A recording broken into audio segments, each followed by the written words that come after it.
welcome to In Touch with Quinny. Hope you're having a good holiday break and season so far. Brandi Hodges with us, Executive Director of United Way, Hastings, Prince Edward. So Brandi, thank you so much for coming in quick. This is delightful. Oh, thank you for having us. Thanks for thinking of us. The big news, of course, is the 2024 fundraising campaign. Where are we at right now with things? We're trudging along. It's definitely proving to be a bit more of a difficult year this year, and we were kind of expecting that. You know, we understand that the cost of living is high, and folks don't have as much disposable income for sure. So we're sitting probably right around 65% of the amount that we want to be at, which sounds low, given that the campaign only has about 4 weeks to go. But that's around where we typically are. We might maybe be normally around 68% or 70%, so we are tracking a little bit behind. However, we're hoping to make up ground and come in, at the end of January with a $2.25 million announcement. Where does all this money go, Brandi? Because it's one thing, we hear this every year and it's great, but it's another thing to see this in action in the community. Where does everything go? Yeah, it's, United Ways were created for the purpose of one fundraising campaign on behalf of many, and we still operate that way. So we still act as the fundraising body for many organizations in our community. Last year, we were able to fund 46 different not-for-profit organizations that are located in Hastings and Prince Edward region. So right from Bancroft to Picton, Deserano to Quinny West, and everywhere in between, there's 46 different organizations that are really counting on the success of the United Way campaign to provide some of those flexible dollars in their budgets, and to be able to deliver on some of the programs that they have that are supporting people who live right here in our community. When do organizations hear back that they've received funding or not? Well, it's always a really fun time of year because this time of year we're raising the money and we're also making the decisions about where the money goes. And so we have teams of volunteers who just completed their training actually and are starting to dive into the application process. And then over the course of the month of January and early into February, those decisions are made, and we notify organizations of the success of their funding application right around the third week of February. What's the criteria for organizations to be successful on an application? Do you have to kind of have a long-standing service or program in the community? How does it work? No, actually, no, you don't. And we're trying to make it much easier to apply for funding and help organizations that are developing some innovative responses to some of the pressures in the community so that they don't have to have that tenure and that, proven outcome necessarily. We want organizations to be innovative in the delivery of those services because we know the challenges are certainly evolving. We need to make sure the responses are also evolving. Eligibility criteria right now, organizations need to be a registered charitable organization. They have to be governed by a volunteer board of directors. They have to have audited financial statements, so they need to be well governed, well led. They need to have the capacity to deliver the program that they're applying for. And then there's also something called the Community Impact Strategy, which is United Way's kind of book on how it is that we're going to impact community. So as long as the organization aligns with that community impact strategy and meets all of the eligibility criteria, then they can apply for funding. And volunteers are trained and they do all of the review process, and then they all ultimately make the recommendation to our boards of directors around which agencies are recommended for funding. Thanks, Brandi. Well, aside from kind of the 2024 big fundraising campaign, what was the status on the virtual auction held earlier in this fall? How did that go for you?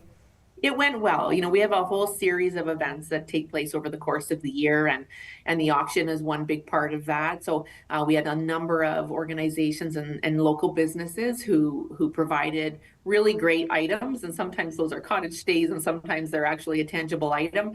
And so I think we had over 100 items on the auction this year. So that was great, and we had lots of people bidding, and I imagine doing some holiday shopping on that auction as well. So I think it raised probably in total about maybe right around the $25,000 mark. So that certainly helps us get to that end goal that we're aiming for.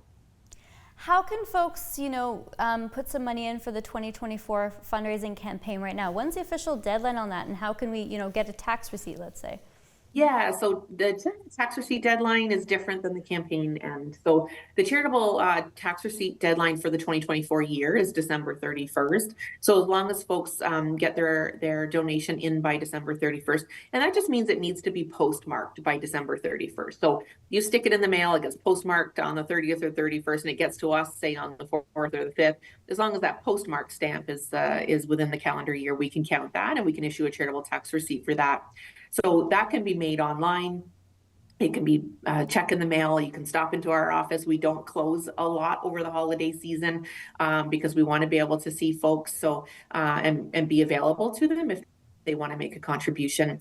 The campaign year end is actually January 31st. So we don't close the 2024 campaign until very early into 2025. And so folks can, if they're not too concerned about the charitable tax receipt, they can still make their donation well into January and have it impact the 2024 campaign goal. Well, Brandi, you're in the community all the time. We saw you giving out hot chocolate at the Enchanted Holiday Market in downtown Belleville. We see you make deputations to councils here in the Bay of Quinte region. So for you personally, Brandi, I mean, what's your mission for 2025 for the United Way? Do you have a top thing you want to get done? Oh gosh, wouldn't that be fun just to have that as a New Year's resolution?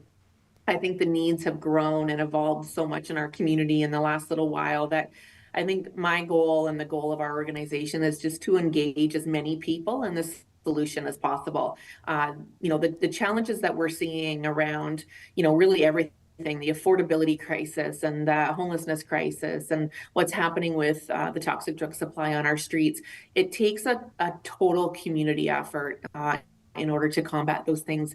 It's not the responsibility, nor is it within the capacity of the not-for-profit sector to deal with these things alone. So we need the whole community to really engage. And I think the best way for us to do that is to inform the community. So to talk to them about what are the issues and where are the solutions and what can we do together collaboratively and collectively to really impact that. So I guess if I had one resolution, it would be that we have a whole community approach to resolving some of our biggest pressures locally. And then, ultimately we'll solve all of the biggest pressure pain points, in our community over time. Yeah, I mean, I was talking to Belleville Mayor Neil Ellis just a few weeks ago, and we were chatting about One Alhambra Square, that bridge hub that's going to hopefully have the services from the Bridge Street Church right now to support the most vulnerable in our community. And of course, that's going to take a bit of time. They're renovating the building a bit. So where is United Way's relationship with the bridge hub? Is there much of a relationship right now? Because I know that's kind of a city very much project. So. Yeah. We're heavily involved in that work. We sit at the steering committee of the bridge hub. And then as a tandem to that, we also co-chaired the Addictions Continuum of Care resource table locally as well. And both of those were working very much together because it's all part of one broader continuum of support for people who are experiencing homelessness and addictions. United Way is definitely acting as a leader in that work.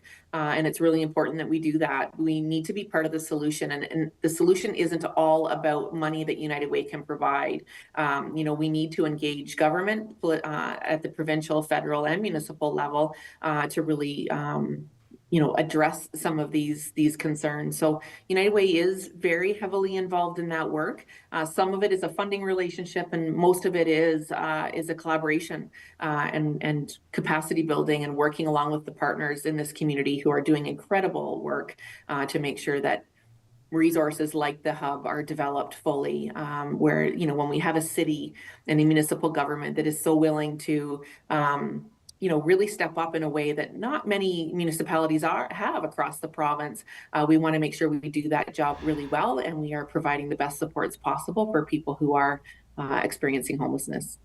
Yeah, we're all pulling one rope, right? Once again, Brandi Hogg, Executive Director of the local United Way. Brandi, thanks so much. Really appreciate you jumping on this call last minute. This has been great. Once again, for folks who want to donate to the 2024 big campaign, where do they go?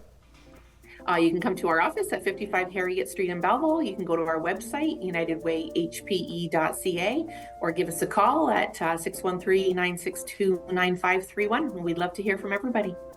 Brandi, thanks so much. We'll see you next time. Happy holidays. Thank you, and happy holidays.